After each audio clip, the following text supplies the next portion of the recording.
Alright, so I'm sure that you guys know that there are a lot of cars in Forza Horizon 3. I'm sure you can see here, the list goes on and on and on of how many cars are actually in Forza Horizon 3, and it's just way too many. So I kind of had to figure out what am I gonna do in Forza Horizon 3 in order to make this like fun for me again, So I've been thinking, I put so much time and research into this game in making the the video for the best drag car, the best sprint/circuit race cars, the best drift cars, the best off-road cars. I put so much time into this game that I feel like I have a pretty good understanding of how a lot of these cars work and how they should be built, because most of the cars do have their own system that is connected to other cars. So like a lot of the B-class cars and the way that they're built, most of them already have the handling, or most of them already have the acceleration, so it's better to go for the stats in order to even it out instead of going for full handling or full speed or full acceleration. It's not actually beneficial to do that. And now this is talking in terms of cars for sprint and circuit races. So coming up with those ideas, I finally figured out what I'm going to be doing for Forza Horizon 3. So what I'm going to be doing is I'm going to take a car, I'm going to upgrade it, do all this stuff, and do it the way that I think would be best for it, and tell you guys some tips on what you should look out for when you're upgrading or when you're tuning and things like that.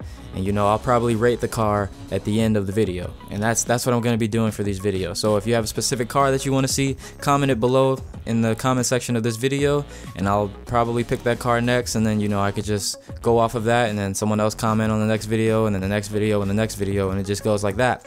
So that's probably what I'm going to be doing. So because I didn't get a comment of a car on the last video when I actually talked about this at the end, I'm going to just start off from the beginning, which the first car will be the Abarth 695 Biposto. That's going to be the car that I'm going to be tuning or upgrading today, and I'm going to tell you guys the way you should tune it in my opinion and what I see would be the best fit, upgrades and stuff like that for the car, and then I'll rate it at the end on whether or not you should get this car or not, like kind of a 0 out of 10 rating system. I'll do that.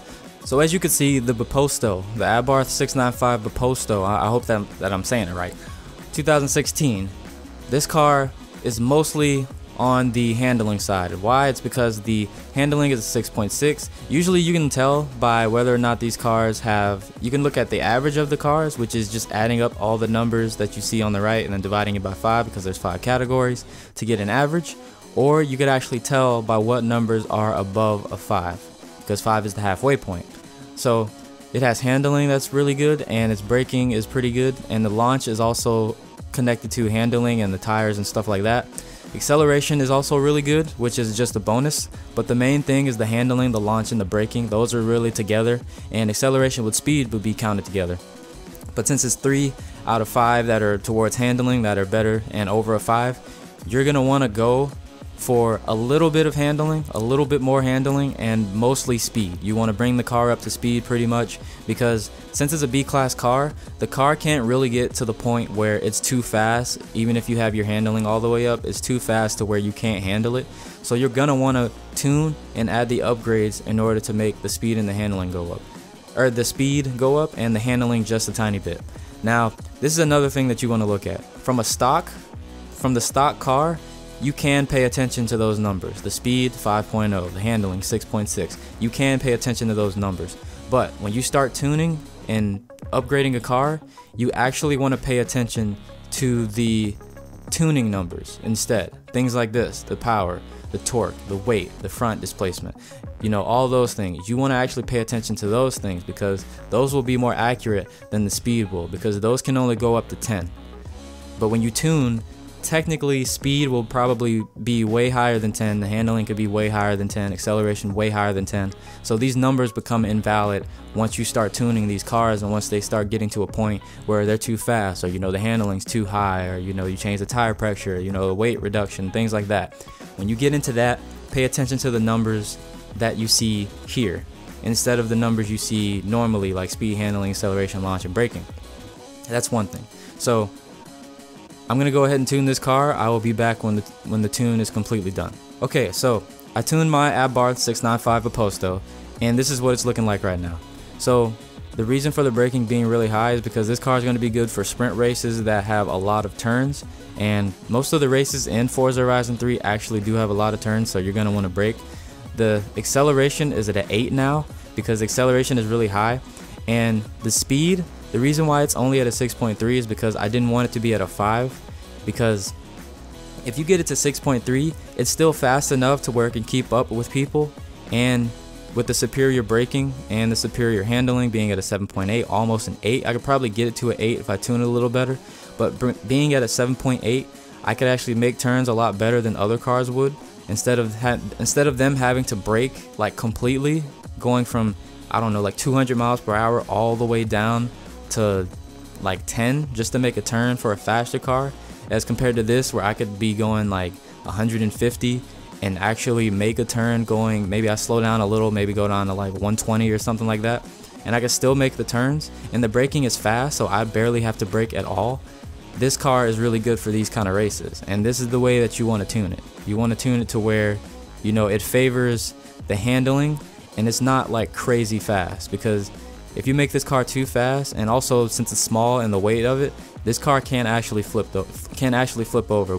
Add a little more handling. The braking is amazing. Really, just upgrading the handling makes the braking better, like I said. And since you're going for speed, the acceleration also goes up. Launch depends kind of on the tires that you use, so it really does not matter. If I had to rate this car, honestly, I'd give it like, I would definitely give this car like maybe a 7 out of 10. A lot of this comes down to driving skill. I cannot stress that enough. If you're a good driver, really any car you pick could be really good if you're a really good driver. But if you're an average driver, or someone who barely plays any racing games or anything like that, certain cars may work better for you, but it depends on how good you can drive. So I had to kind of get on the road, but as you guys can see here, ooh, there's a legendary barn find. But as you guys can see here, car gets to 100 miles per hour. Not too fast, but it's fast enough to where, you know, there's enough turns here to where you could actually turn pretty well. There's another thing I want to talk about also. There's this thing in Forza that actually helps with your control called the dead zone, that you guys could actually, you know, change depending on how you drive, but it actually will determine how far your car turns, because if it's really low, your car will actually barely turn. So you might want to look at that in the options setting. And for people who don't know what that is, I'll go there right now. Yeah, right here. So the steering axis dead zone. And as you can see here, this sets the size of the inner dead zone for steering. The larger the dead zone, the more the left stick will need to be tilted before the car begins to turn. So changing these things, and then the same thing for the outside, the larger this dead zone, the less this left stick will need to be turned or tilted for the left stick will need to be tilted for the car to turn as sharply as possible. I mean, I think I have this up for, because I did this for a challenge, but I think these controls will change depending on the difficulty that you set your races at. So you really need to look out for these things, because these do affect how your car drives also. So for those cars that have really good turning or really good handling, if your settings are bad for the dead zone, then it won't actually work as well as you would hope it would. The settings that I have my dead zones on aren't the best. They could be better. I'll have to look at them, because like I said, I haven't played this game in a while.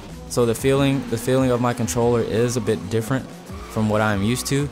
But just driving around, I could tell that this car is really responsive. It really does have good handling around these curves, like things like this, where I would have to go down to, in a faster car, I'd probably end up going like maybe under 100 miles an hour. I could still hit these turns going like I could easily hit a turn going like any curve like that. I could hit going like 150. I could change a couple more things and make it just a high level A-class car, which would actually be better, because being in a lower class, that means you get to race slower cars pretty much, like in a sense. So overall rating and overall what I think you should do, honestly, tune this car more for handling or more for speed, but you could add handling in there, like try to make it a little bit faster or a little bit better in handling, in the handling department. Definitely make this a high rated A-class car. Definitely do that. And once you do that, then you just tune the little things like the tire pressure and things like that, and remember the dead zone settings. So overall, for a A-class car, this car would definitely be like 7 out of 10. 7 out of 10. I'd give this car a 7 out of 10 for the A-class cars. So yeah, I hope you guys enjoyed the video. If you did, please leave a like. I really appreciate it. And subscribe if you haven't already, if you want to see more content from me. See you guys later.